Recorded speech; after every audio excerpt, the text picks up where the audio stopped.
All right. Welcome everyone to this Q&A. Again, want to welcome everyone to this Q&A.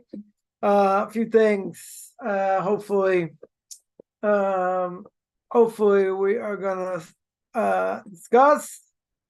One is someone said Q&A. Again, want to welcome everyone to this Q&A. Somebody had sent me an article. Just want a clarification.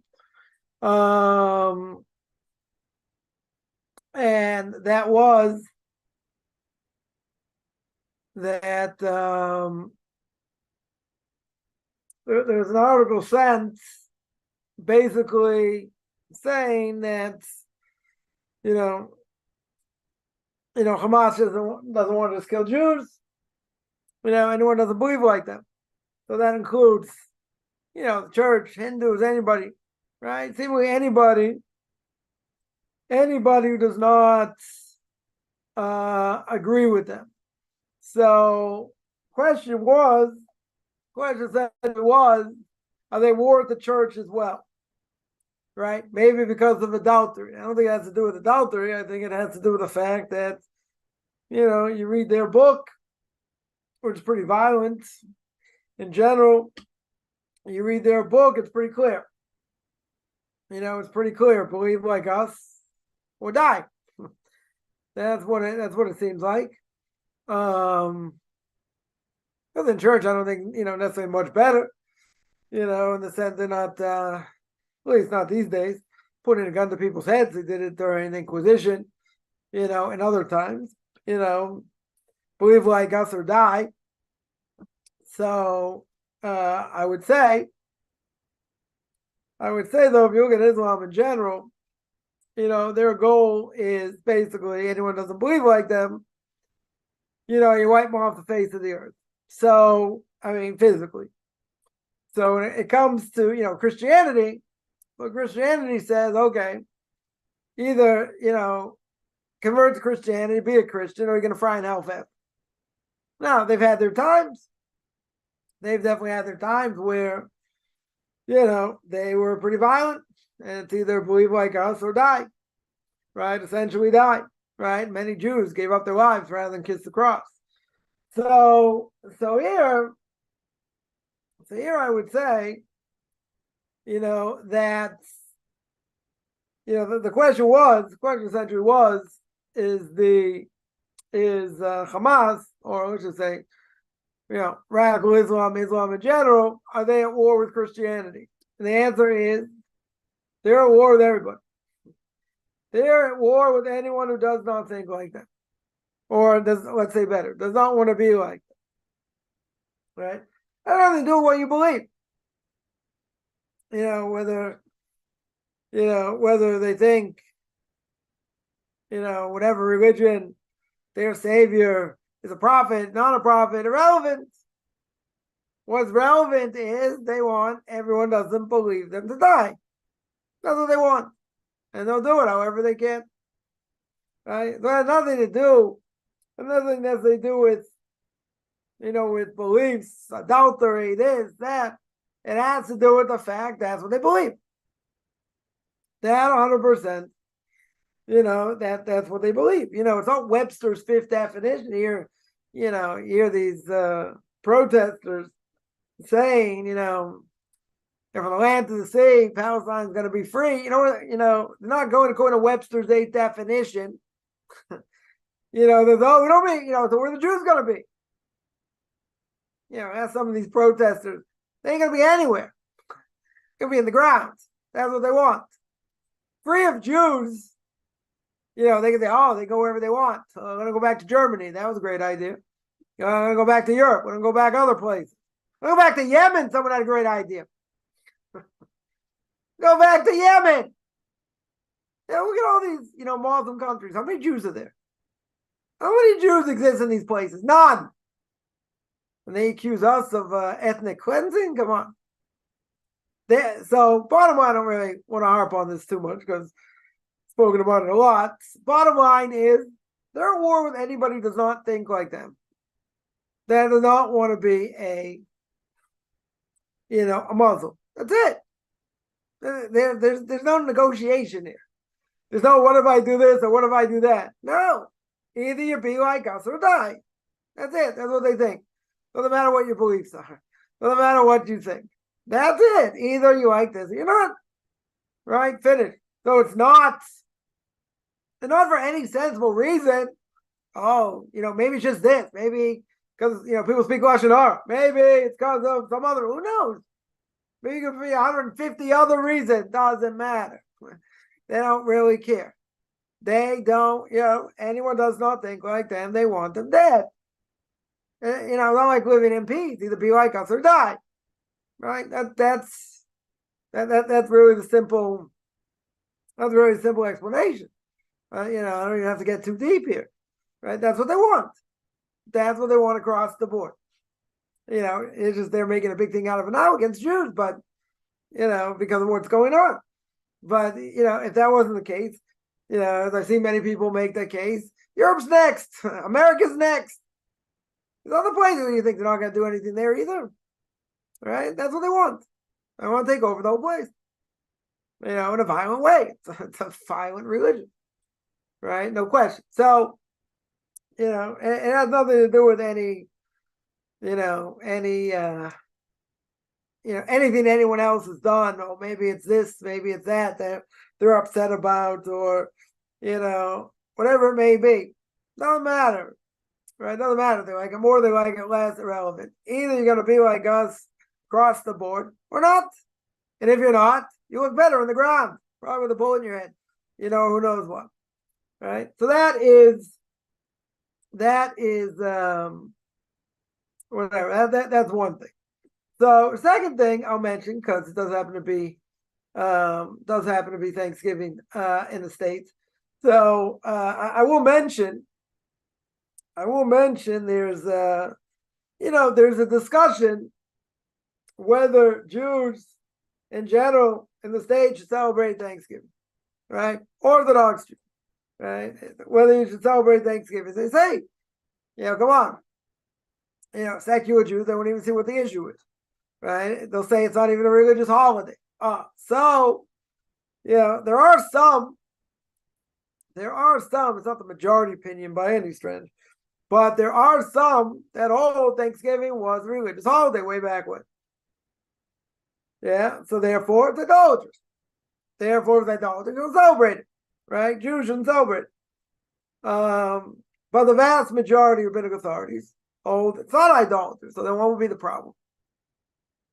What would be the issue of celebrating? Today, it's all about turkey and football, right? Not necessarily that order, right? American football, that is, right? So not necessarily in that order. So okay, so you say it's no big deal. It's a secular day. It's a secular day. Why can't we have turkey?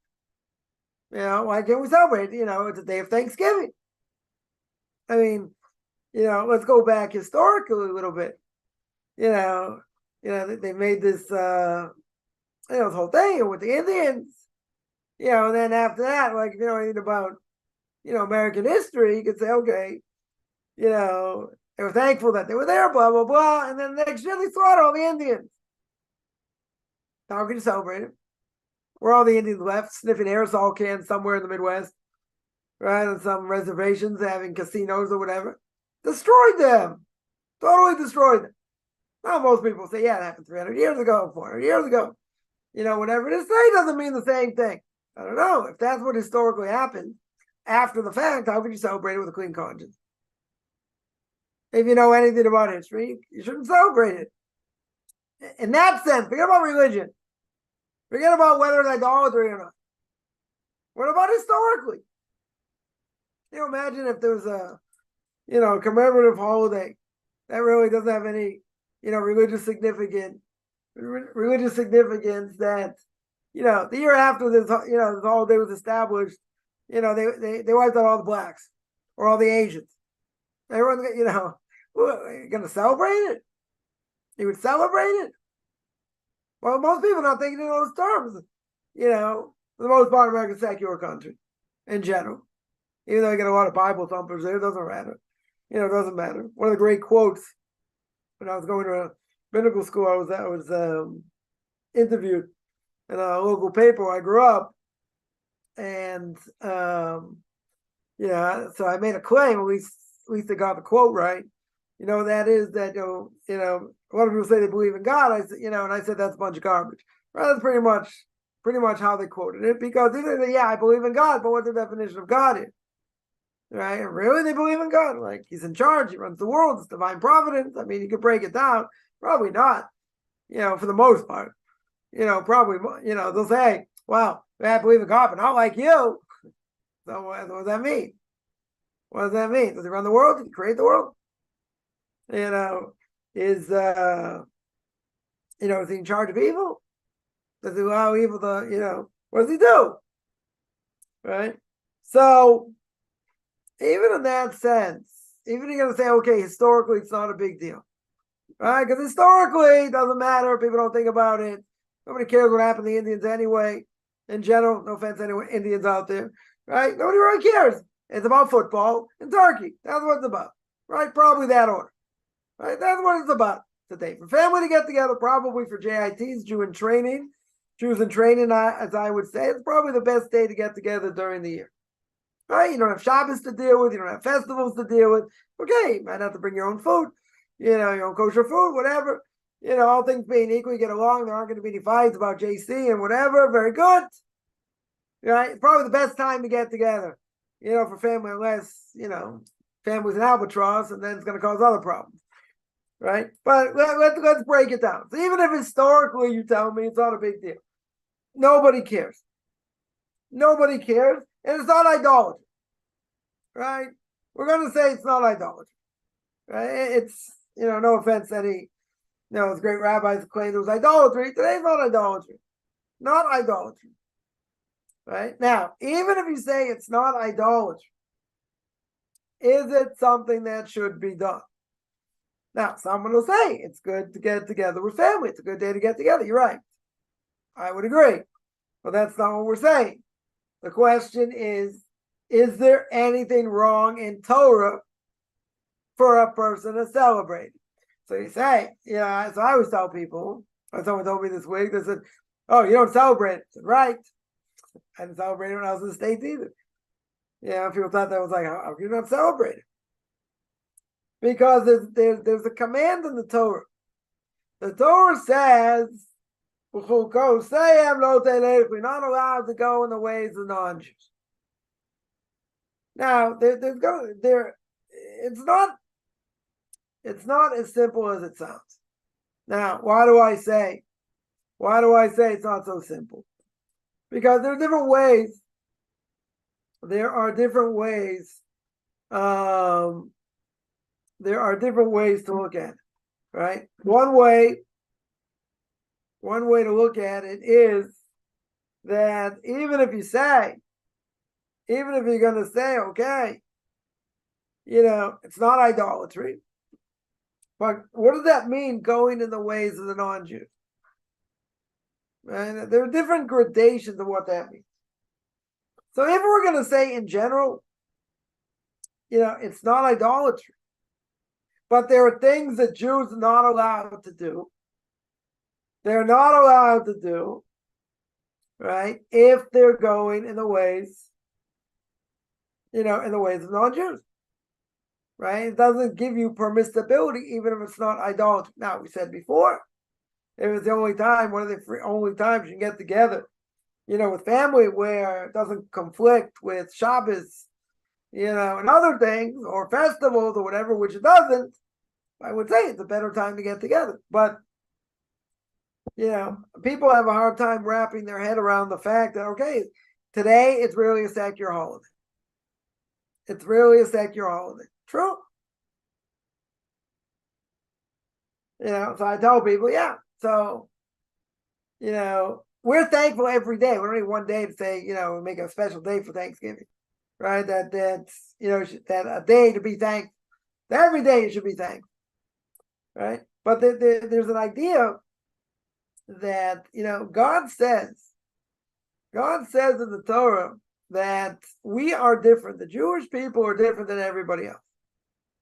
Right? Exactly what the anti-Semites say. We don't eat their food. Right? We don't keep their holidays. We don't want to intermingle with them. We don't want to intermarry with them. Yeah. We are different. God chose us, we chose him, God chose us, right? So to speak. We're God's chosen nation. Chosen doesn't mean better. We have more mitzvahs, more obligations. But at the end of the day, we're different. We have a different purpose in the world. So the question is, if we have a different purpose, we always have to ask the question. If what I'm doing right now, does this make me closer to God? Does it draw me closer to God or not? If you have a question, you probably shouldn't do it, or ask, your Orthodox rabbis, is it a good thing or not a good thing? Because if it's certainly not a good thing, and it's going to make you take 2 steps backwards, then you shouldn't do it. Because remember, every transgression a person does, it's like taking 2 steps backwards. Now imagine, a person we'll be generous, 20 sins a day, let's say. 20 sins a day. Sometimes it'll be more, sometimes, let's say 20. So if a person did 20 sins, that means it's like you're taking 20 steps backward. Now, in order to get back to 0, that means I have to work really hard to uproot what I've done in order to take 20 steps forward, just to get to 0. I'm not talking about having, having pluses over here. I'm talking about getting back to 0. Now imagine we said 20 a day, right? Sometimes it'll be less, sometimes maybe it'll be more. So let's say by the end of the week, right, you got 7 days, right? 7 times 20 is 140. So let's say there's an average of 50. Comes out as an average of 50, right? So you got an average of 115 sins a day. I mean, you got a lot of mitzvahs also, but I'm talking about sins. So you multiply that by 7. I got 135, right? At least that part of my math is good. Don't ask me about geometry, right? So that's 105. Multiply that by 4, right? It's 420. Multiply that by 12, right? Multiply that by 12, it's a lot, right? Right, 420 by 12, let's do the math here. Right, over a year. Again, if you're consistent every day, that's 5,040. Had a handy calculator. 5,040. That's 5,000 transgressions. Now you're doing a lot of mitzvahs. The mitzvahs, let's remember, mitzvah does not offset a transgression. Does not cover up a transgression. You get merit for the mitzvah. The transgression, you're going to have to pay the price for. Now, it could be if a person goes through suffering, whatever the suffering may be, that may take off from some of the transgression. But let's leave that aside for a second. Let's say at 5,000, the number was 5,040. That's in a year. So let's say over 40 years, that's 200,000. It's more than 200,000.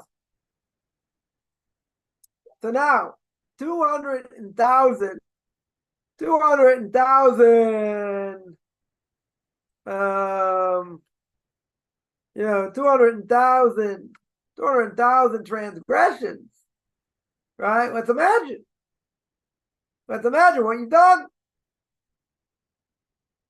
That's 200,000 transgressions. That's like stepping backwards 200,000 times. So that means I have to take 200,000 positive steps in order to get to zero. So don't make the mistake and say, wow, I did all these mitzvahs. Let's say you did, 500,000 mitzvahs or more. So you're going to say that offsets? Doesn't offset. The mitzvah you get merit for in the next world. The transgression you pay. You either pay in this world or the next world or both, unless you repent or unless you get suffering. If you get suffering, that's part of the punishment for sure.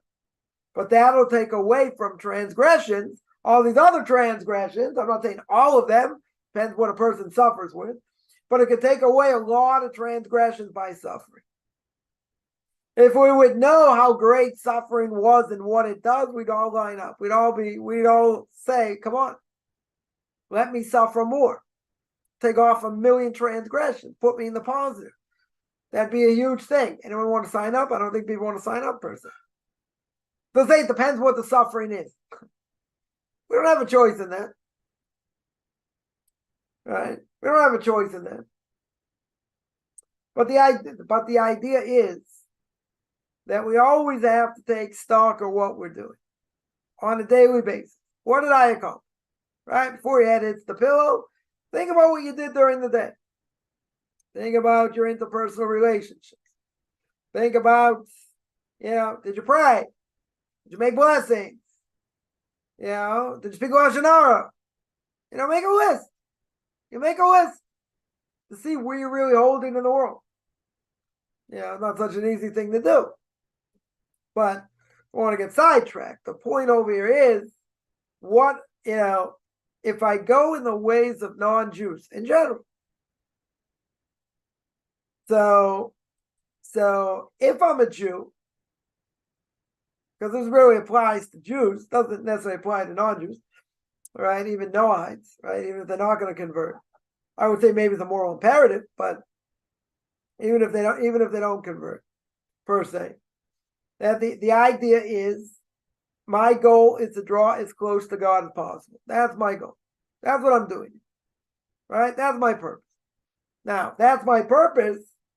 I have to look at what I've done, or we have to see what we do on a regular basis. Is this helping me towards reaching my potential, or it's not? So that's the question. If it's helping me reach my potential, drawing me closer to God, then good. If it's not, then I got a problem. Then I shouldn't do it. If I have a doubt, you have to ask. Right? But if you're totally honest, and sometimes we're biased, or a lot of times we're biased. All right, we can't see past certain things. So a person will be convinced. They'll say, yeah, this isn't bad. Right? This totally isn't bad. Right? What's the bottom line? What's the bottom line? You have to be honest. You have to be totally honest. Is this something that's going to help me or not help me? And if it's not going to help me, I shouldn't do it. But the issue becomes, again, our mind gets clouded sometimes. We may think, okay, someone's not religious. Let's say a secular Jew will make it easy. But by a secular Jew, you say, I can hang out with them, I can have a good time with them, and I can still keep my values. And I won't learn from their values. I won't get caught up in their values. Now, that's kind of hard. Why? Because you hang out with someone that's no connection to Torah mitzvahs. What about what they say? Lashon Hara, Nivul Peh, let's say they curse. That has an effect. We get used to things. I'm not saying it's good. And I've heard this many times. People say, yeah, at work, I hear people speak. People curse, people speak Lashon Hara. Why do I have to hear Lashon Hara? So what's my answer? I don't know. But the bottom line is you're more sensitive now. You have greater sensitivity. So even if you still make mistakes speaking badly against others, at least you know it's a severe problem. It's a severe prohibition. It's something you need to work on. Cursing no different, because everybody curses. Doesn't everybody curse? Seemingly. Younger people, older people, doesn't matter. Right? Obviously, people, if you would ask most people, do you want your kids to curse? They'll say no, but they themselves curse. You know what they say? The apple doesn't fall far from the tree. They don't think it's a bad thing. Right? But, little kids, they shouldn't be cursing. They should have better manners. And so what happens when they get older? They curse. It's not a value. And you tell people that, they'll think you're nuts. They'll think you're nuts. They'll say you don't like it, too bad. Right? Then they'll curse you. Why oversensitive? Should be oversensitive. People shouldn't speak like a sewer. So, one thing we have to understand is it doesn't matter what goes on out in the world. The Torah's different. Torah's got different values. And even if you would tell me these things aren't universal for non-Jews, I either know I'd lost. Very good. So even if it's not universal, you're going to say there's nothing wrong with non-Jews cursing, at least not using God's name. That'd be a different issue. That'd be a Torah prohibition. One of the 10 Commandments. Not cursing with God's name. Right? But let's say they're cursing in general. I have an obligation to stop them and say, what are you doing? It's a terrible thing. I should rebuke them. Who says I should rebuke them? Who says I have any obligation to rebuke them? By them, it's not a problem. It's not a problem at all. I would say morally, as a moral imperative, a person shouldn't curse. In general, even if it doesn't apply according to the Noahide law. Doesn't matter. Just makes you a better person by not cursing. But what are people going to say? What's the obvious thing? Everybody does it. But fuddy-duddy, why you don't curse? You never curse? Torah doesn't want me to. Torah has a higher standard. Torah differentiates us between the Jews and the rest of the world. May brought out, may rots wherever he is. One of the things he said against the Jews were many things. One of them is they brought morality to the world. What's there about morality? A moral conscience. Yeah. There are things God wants us to do and not to do. What he wants us to say, not want us to say. I think it'd be a great thing if everyone in the world never cursed. People have to learn how to talk. When the Rabbi Chaim came out with his book on Lashon Hara, not speaking Lashon Hara, someone came to him and said, Rabbi, it's a great book, there's only one problem. Now I can't speak. I can't say anything. Rabbi Chaim said, that's not the purpose of the book. The purpose of the book is not to teach you you're never allowed to talk. The purpose of the book is to teach you how to talk. Not that it's forbidden to talk. There is forbidden speech, 100%. There is forbidden speech. But the reality is, he's not telling you can't speak at all. That's not the point. So every day, every second of every day, I'm either going up or going down in spiritual terms. I'm not staying equal on an escalator, right? On an escalator going straight. I'm not doing that. It's not happening. You're just gliding along, on that path to mediocrity. No. Either a person's going up spiritually or they're going down. And I have to decide, is this a good thing for my soul? It's a bad thing for my soul.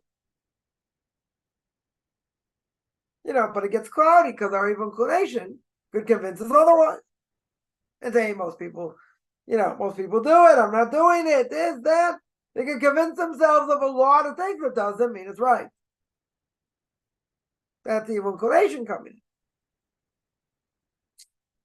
in. So if a person has a doubt, if a person has a doubt, then what should they do?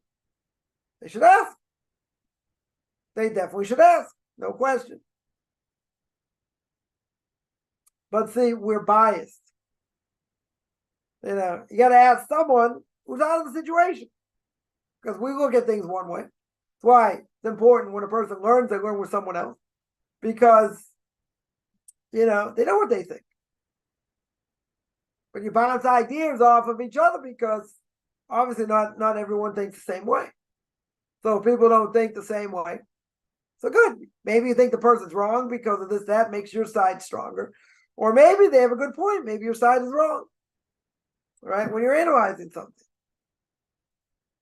Yeah, a lot of questions here. 1 second. Somebody asks, which of these can yield greater merits? giving charity to an individual Torah scholar or to a kiruv organization. So many successful Bali Tshuva emerge directly from your charity. Well, if you ask a kiruv person, if you have someone involved in doing Jewish outreach, what would they tell you? Doing Jewish outreach. Now, why would they tell you that? Why would they tell you that? Because if you're able to convince someone to be religious, you get a portion of their mitzvah. 100%. If you were able to convince them to repent, right, to do tshuva, you get a portion of their mitzvahs. Now, could be you get a portion of their transgressions also. At the same time, it's catch 22. Well, let's say that's true. Let's say that's true. Yeah. So then exponentially, it would be better to give it to Jewish outreach. Right? No question. Because, that person's doing mitzvahs, you're getting a portion of that. So the more people become religious that you have a part in, you're gonna, and let's say they have kids, they have a spouse, yeah, you're getting all those mitzvahs. True. Definitely kiruv people will tell you that. People involved in Jewish outreach will for sure tell you that, right? They're not just, trying to get money for their own organization. It's good incentive. It's a huge incentive because now you get generations of getting these people's mitzvahs or a portion of their mitzvahs, right? There's truth to that, right? Definitely true. At the same time, you can say, well, if I help widows or I help orphans, okay, that's a one-shot deal. What if I help a big rabbinic scholar or even a small rabbinic scholar? What if you help them? Right? What if you help them? Then what would you say? Don't you get a portion of their learning also? You're helping them, be able to learn. Have menuchas and nefesh. Have the equilibrium. They don't have to worry. Are they going to pay for things and this and that? Right? They're being supported. You always have that. You have the Yisachar Zvulun. Right? You have this relationship. There were people that worked that helped support people learning. So even though even though they are learning, that they're working, so they're getting a portion of that learning, even if they didn't learn. Right. So now the question is, what does that relationship look like? Right. So some will say, if you want to really have that relationship and get that merit, and get the merit of their learning Torah, so it's got to be 50%. 50% of a person's income to help support this Torah scholar. Others will say it's 10%, right? In other words, 10%, whatever you make comes off the top, that supports them. It's a contract. And go online. There are contracts that are written up. And then a person gets a portion of their learning. They give whatever they make. They give 10%. Yeah. So you're going to say, oh, that's extortion. It's not extortion. Think about it. You're giving charity, right? You're giving charity, but that money, first of all, is helping the person live. That's the first thing. The second thing it's doing is you're getting a portion as if you're learning right now at their level. So that's huge. That's a huge thing. Whether on a higher level or lower level, doesn't matter. The fact that they're learning hours and hours on end, you're getting that merit, even if you're working as if you did that. There's only one other person who gets the merit like that without giving money. Yeah, and that's a spouse. Right? So if a woman whose husband, is married and her husband's learning, she gets the merit of that learning. She gets the merit raising his kids. Even if she doesn't learn, she's gonna have a merit without giving money. She's not paying him to learn. Right? But she'll get the merit. So, maybe exponentially, to give to an outreach organization may be better because the fruits of that are much greater. Kids, grandkids, whole families get all those mitzvahs. True. Very, very true. And what if you're helping somebody, again, so that's probably exponentially more. And someone who's sitting learning Torah, and you have a portion in their learning, right? It's not just you're giving to this organization and you're getting exponentially. You're giving to a certain person, right? You're giving to a certain person. Yeah, you give to a certain person. You give 10% of whatever you make, right? Or more, right? Or more. But again, it comes off the top. That's the way it works. Comes off the top. So you have an agreement, right? And the agreement is, I'm willing to give 10%, 20%, whatever it is, or whatever I make, that goes to you. And what do you do for them? You learn. You're learning, right? So your learning goes directly to them, and they get the merit as if they learn themselves. So, that's a huge thing. That's a huge thing. Well, if you're going to put me on the spot and say, what's better? So exponentially, seems giving to an outreach organization should be better, right? Because, it's multiplied more. Yeah. That's what I would say. But plenty of, supporting a rabbinic scholar, not making very much, right? It's by sitting and learning, no question. Right, so supporting them, having a portion of the Torah is also good, also huge. Right, also huge. Is it true? One second, let me just. Someone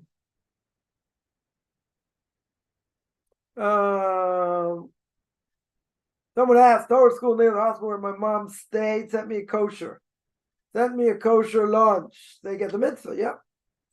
I mean, if it was kosher, yeah, they get the mitzvah, right? They get the mitzvah. There's no question. Someone asked, the Jew has the same obligation to give to a non-Jew as a Jew? No. Now you're gonna say that's racist. No, it's not. Why isn't it racist? What's the simple answer? We look out for our own first. People in Italy, you think they're gonna give to Uganda before they help their own people? Never. Right? The English, you think they're gonna be helping, I mean, they might help in other parts of the world before they help their own people. I mean, that'd be kind of crazy. But yeah, where does acts of loving kindness come? Where does it start? It starts at home. You help your own first. If it's a choice of helping a needy non-Jew and a Jew, who are you gonna help first? The Jew. Now, if helping if you don't help the non-Jew, let's say you can only help one. But this is going to cause a lot of problems if you don't help the non-Jew. You should help the non-Jew. Make a sanctification of God's name. Right? In other words, if they're going to cause problems or whatever it may be, maybe it looks bad in the eyes of everyone else. Whatever, if you can know this, well, then you would give to a non-Jew first. Because anyway, that might be a desecration of God's name in general. But all things being equal, I only had a certain amount of money, and I had to give it to one person in need, in dire straits. Yeah, a Jew or a non-Jew. Jew comes first. Yeah. If it's a Jew so now which Jew comes first? What about Torah scholar? Does a Torah scholar come over someone in your own family? So the hierarchy is someone in your own family comes first. Your brother comes first. I'm a Torah scholar, you get married and learning this and that, your brother comes first. What if it's a secular Jew and this and that? All right, there's different gradations. But all things being equal, if they were, religious, whatever, struggling, they come first more than anyone else. That's hierarchy, right? So first question is, they have the same obligation to give to a non-Jew as a Jew? No. They have an obligation to give a Jew first, become first. But again, that's not racist because anyone would do that. Any nation would do that. Of course we come first. We're going to send money outside for someone else before our own family, right? That's not being racist. Now, if a non-Jew, no hide or not, asks a Jew for money, claiming to have a need, where's this bag just a stop story? Yeah, you have to check it out. You're not obligated to give. You're not obligated to give. I remember I was in New York as a college student. Someone was asking for money. But someone said, I'll go buy you food. He says, I'll buy you a sandwich. No, I want money. So he wouldn't give. Person's probably going to use money for drugs or something. You're not obligated to give. I would say, just for the sake of peace, give something. You got to say, but how do you know? You don't have to give a lot. You got to say, maybe it's not a good cause. Maybe it's not.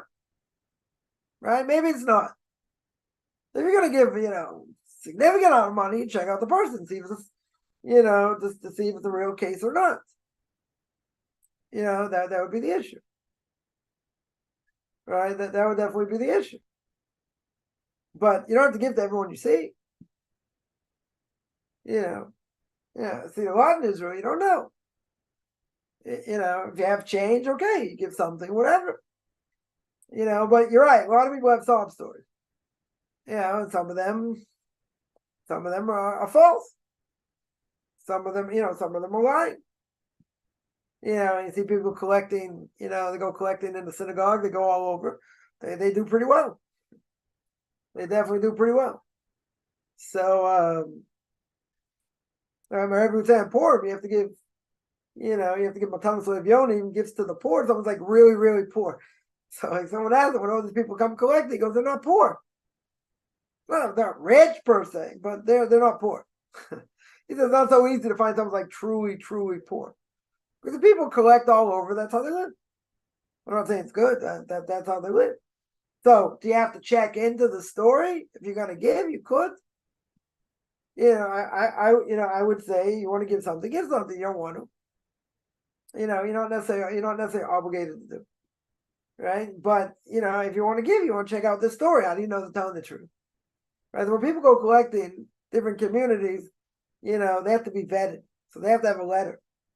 They have a letter from, I don't know, someone in the community, a rabbi in the community, saying that this person's worthy to collect from. Right? Otherwise, they go around collecting, no one's going to give to them because no one trusts them. Right? They get the biggest hat, the longest coat, doesn't matter. Right? You want to come collecting in this community, very good, we'll help you. But you have to get vetted by a certain group, by a certain committee, whatever. And if they see that you have legitimate cause, they'll write you a letter. They'll write you a letter. And what if you don't have that and the place where you live doesn't have that? So you make a choice. You want to give a little bit, give a little bit. You don't want to give anything. You don't trust their story. You don't have an obligation to. You don't have an obligation to. Do we prioritize feeding the hungry that need food or kiruv?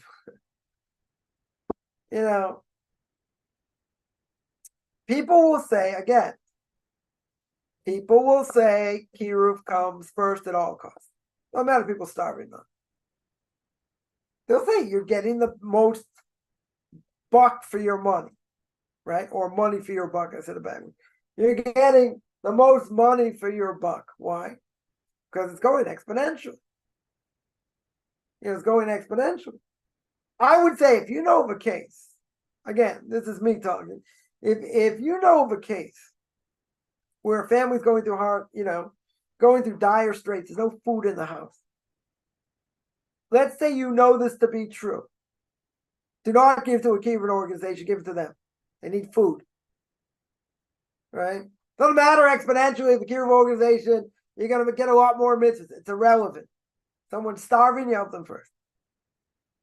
You help them first. If you know they're hungry for food. Yeah, that would come first. That would for sure come first. Somebody asks a lot of questions here.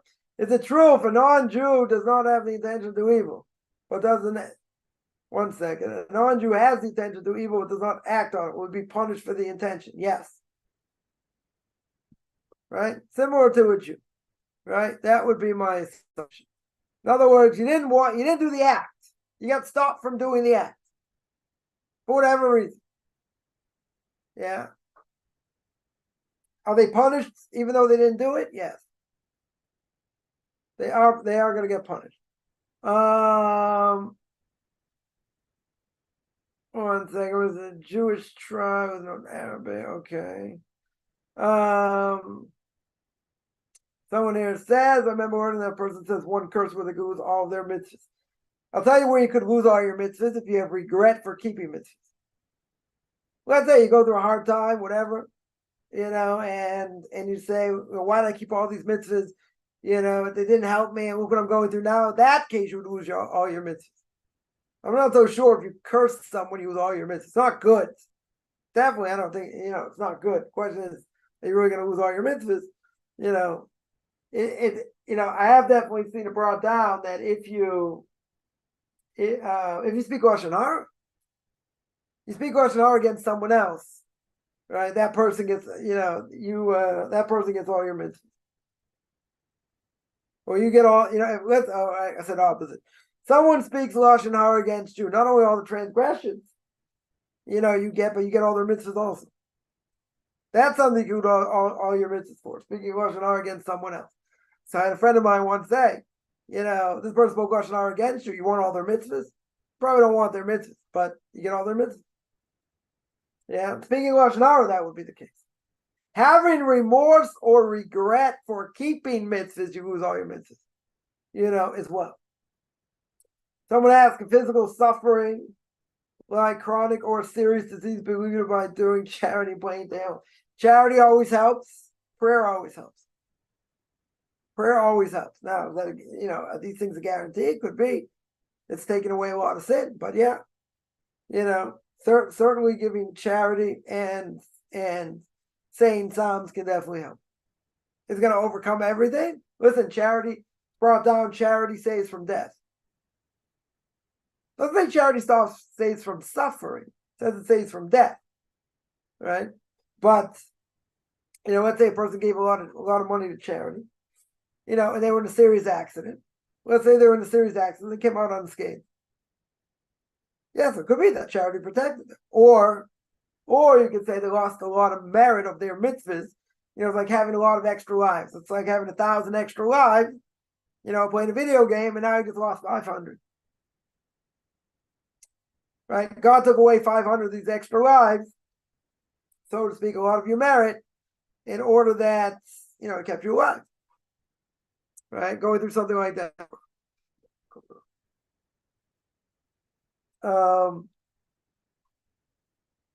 Someone asked a 10% addition of mice, talking about a sucker's fool in a relationship. When you give 10% to a hacham, it counts as your mice. That can count as your mice. That can count as your 10%. Right? I'm saying I saw it brought down. Some say 50%. You're getting off easy at 10%. Yeah. But yeah, that would be your mice.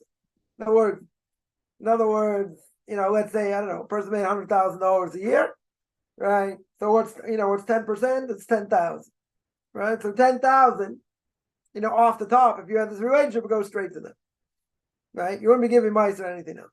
If you want to give up to 20%, you can. You have to give up to 20% of tithing for money. You can't get more than that, even if you have a lot of money, because, God forbid, you might give too much money, and then you might need other people to help you. So that you can't do.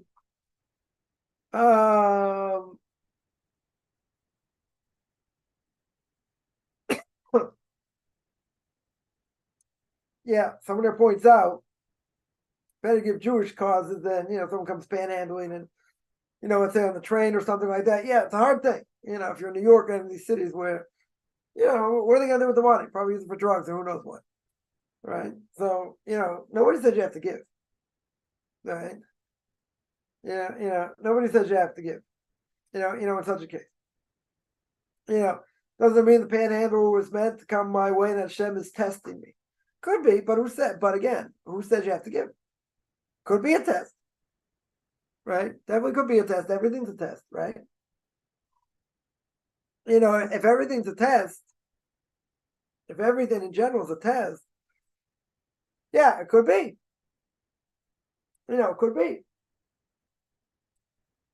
But at the end of the day, you can choose not to. Now, what would happen?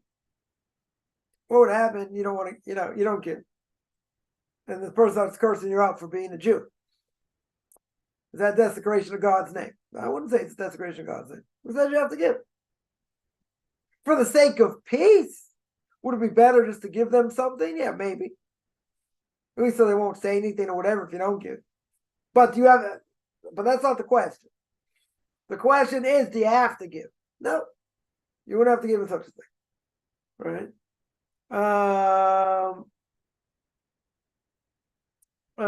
1 second. Somebody asked, I want to get this question now. Somebody asked, are Noahites considered part of the nation of Israel? Right? So let's ask, are Noahites Jews? Noahites part of the 12 tribes of the Jewish people? No. Noahites not part of the Jewish people. Right? Are they a separate nation? They're non-Jews. There are Jews and non-Jews. Right?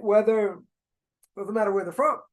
Right? It doesn't matter, it doesn't matter where they grew up or whatever, it's irrelevant. Right? There are Jews and non-Jews. Right? So they're part of the non-Jewish nation. They're not part of the Jews. Right? There's an idea of Ger Toshav. We don't have a Ger Toshav today. Right? Somebody lives in Israel in time of the Jubilee year. We don't have a Jubilee year for technical reasons. But even though we have a sabbatical year, but nonetheless, somebody like that who goes against idolatry, and keeps Noahide laws, basically. So there's a mitzvah to help support them living in the land. Okay. But they're also not Jewish. Right? They're called the Ger, but they're not Jewish. Ger means a convert, proselyte, whatever, but they're not Jewish. They're not Jewish. So they're separate. They're two separate things. Right? They're Jews and non-Jews. Someone fraudulently asked for charity the fake story. They receive it. Are they guilty of stealing? Yeah. They are definitely guilty. They are guilty. I mean, it could be. They're misleading people. And stealing, two separate things. Yeah, it could be the same. It could be one and the same. Right? It could be one thing leading to the other, but it's really the same thing. No, it's probably two separate things. You're not allowed to deceive people, right? You're not allowed to lie. You're not allowed to deceive people. Right? You're telling the sob story, it's not true. So people, so if people buy into it and give you money, it doesn't have to be a lot of money. That's stealing. That 100% is stealing. Some people would rather you get them hot food, coffee, or a nip of anything. Yeah. But I'm telling you of a case, person didn't want food. But you're probably right. More people probably want food than anything else. Probably true. Right? But others don't. Others will use it for drugs, or who knows. Right? But yeah, could very well be. A lot of people want to, we'll take that. Yeah, someone asks, what the person do? He grew up without a father. Okay. His father didn't teach him an kala unakia. Didn't teach him an easy trade to learn. Okay. Okay. And he's struggling very much in life. So that's only an assumption. As the Gemara says, that, that's one of the things the father has an obligation to teach a child. Now, let's say they doesn't.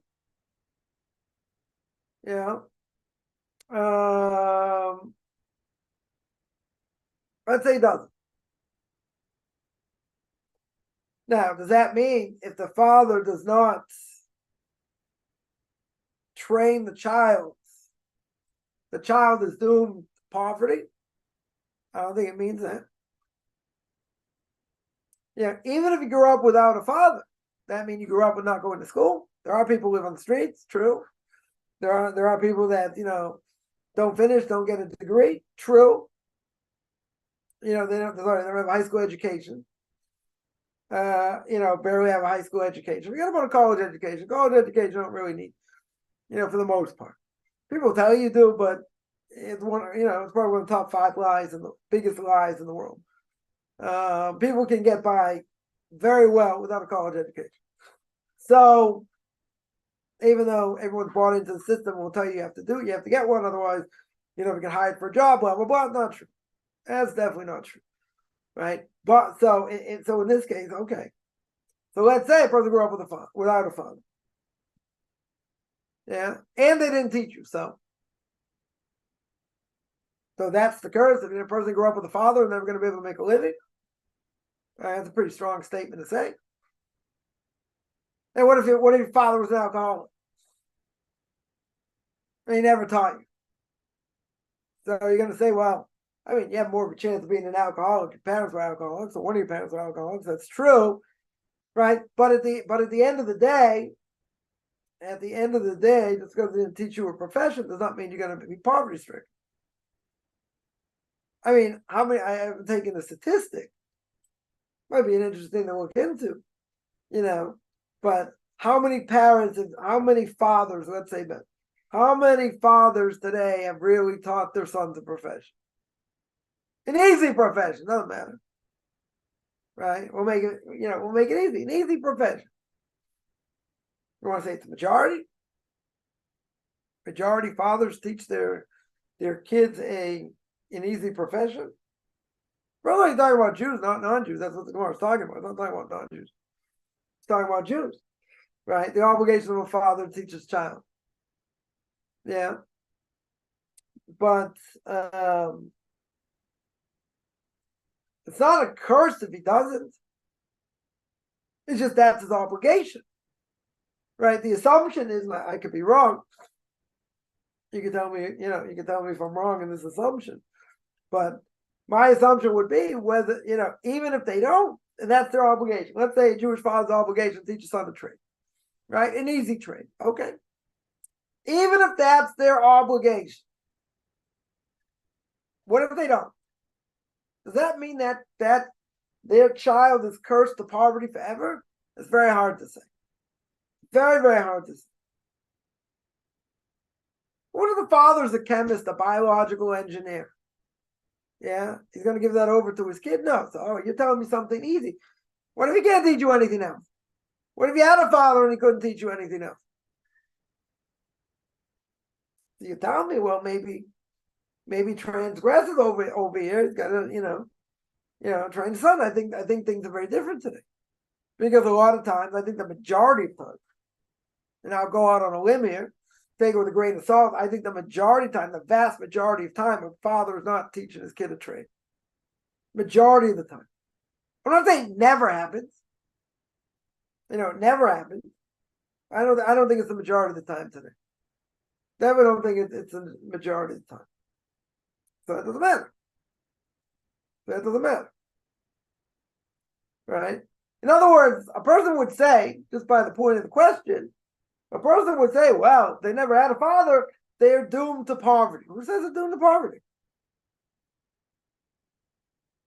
You didn't teach them something easy. Or I look at it at the third vantage point.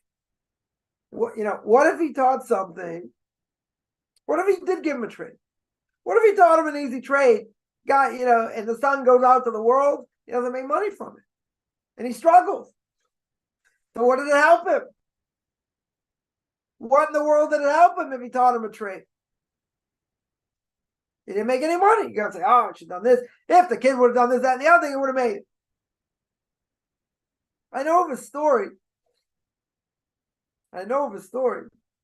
Somebody had a jewelry business, I don't know, a watch business, I guess. And, the person did very well. So he pretty much retired for the most part. But his son take over. Gave it over to his son. I mean, obviously he must have taught him the business. Gave it over to his son. And his son almost demolished the business. So he sort of came out of retirement and had to build it up. Because the son almost demolished it. So what if so that's the other case. What if, you train your kid to do something, and they mess it up. So, you get credit for that? You don't get credit for that. So Same way you tell me, you get credit for it. It's not my fault my kid messed it up. But it's a mistake to think if you were never taught, you end up poverty stricken for life. That's totally not true. Right? Totally not true. Yeah, somebody asks, very good, according to Victor Miller, right? One of the Torah giants of the last generation, says, don't give charity to a bum, give it to a chassid with 9 kids, right? Give it to another Orthodox Jew with 9 kids. Yeah. Again, if it would cause you other problems, give him something. But as we said before, said you have to. Who said you have an obligation to? Someone asked how to know to clean all the animals from dirt from the ark and feed them. Right? How do they find food after the floods? But you know there was food afterwards. How do I know there was food after the flood? What's the obvious answer? Right? Sends out a dove. What does the dove bring back? An olive branch. Dove brought back an olive branch, there must be vegetation. Right? Should be vegetation. So no one's going to starve after that. But the question is, how do you clean all the dirt and feed them? He worked very hard. Since he didn't do chesed, acts of kindness with his generation, because he didn't really convince anyone, to repent. So he had to do chesed with all the animals. He was a little bit late, giving food to the lion. The lion smacked him, made him lame, made him limp. So he had to learn chesed. He had to learn acts of loving kindness. Now, you want to ask me, how is it possible he had tens of thousands of animals? How is it possible he's able to feed them all? I don't know. I'm not Dr. Doodle. He's able to do it. He spent all day feeding the animals. That's what he did. He went from place to place to place, giving them food, taking care of their needs. How did he do it? I have no idea, but that's what he did. That's what he did. He was able to do it. How you want to tell me in practical terms? Can't answer. Don't know. How the animals find food after the flood? That I answered. After Noah's flood, was the ark salt water mixed with sweet water? There was no chance to drink healthy water. Let me ask you a question. There's a flood, right? 40 days, whatever, for a long time the flood. Now, the waters subside. The waters subside. There's vegetation. They ask a good question. You ask a good question. Where's their drinking water? If the salt water, if the water itself, right, talking ocean water, whatever, right?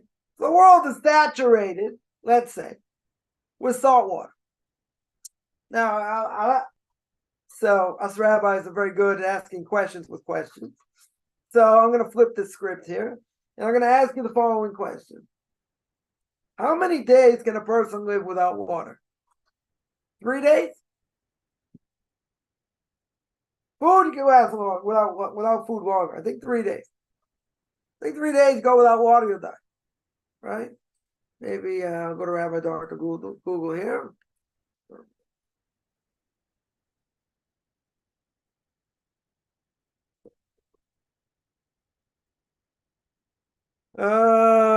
3 days. Yeah. Right? Could you survive 7 days? That's going to be harder. All right. 3 days. That's the general rule. Right? 3 days. 3 days without water. I want to make sure I got that right. Very good. Right? Very good. Yeah. So God is obviously going to have to make water available for them to drink. How? I can't answer that either. Right? I don't know. I have to look into that. But there had to be water. There had to be drinkable water. Someone here points out they could have drank rainwater. Okay, what if there's no rain? What if God didn't make it rain? So you say if he made it rain, You could gather rainwater. Okay. Yeah. There are ways God can do it. Right? In other words, if they survived the flood, they must have had tons of water in the ark as well. They have that, how they survive without water. If this went on for days and days. If they would have opened the window, they would have got destroyed. Right? So they had to have water inside the ark. So maybe they had enough water for so long until they, dig ditches and irrigation or whatever afterwards. Or God just made water readily available. How do you do that? I don't know. I have to look into it. Right? But you're right. If it was all salt water, in theory, if they would go out of the ark, they got 3 days. They got 3 days that they have to have water. So it could be they had tons and tons of water. First of all, you're talking there are only 6 people there. There are 12 people, whatever, with their wives. He only saved his kids. Right? No, 3 kids, their wives, and all the animals. So could be they had tons of water, let's say, in the ark stored up. So they could go for a long time before they had to get other water. They didn't have a huge population. The whole world was destroyed. Right? So it could be they had enough water. Maybe, again, I'm just throwing this out there. Take it with a grain of salt. Maybe they had enough water stored up until, they figured out how to get other water. And that's how they survived. But you didn't have that many people in the world. You didn't have that many humans, so you didn't need that much water. Right? Essentially. Could be rainwater. Could be. I don't know. Right? That would be my guess. Yeah. Any other questions?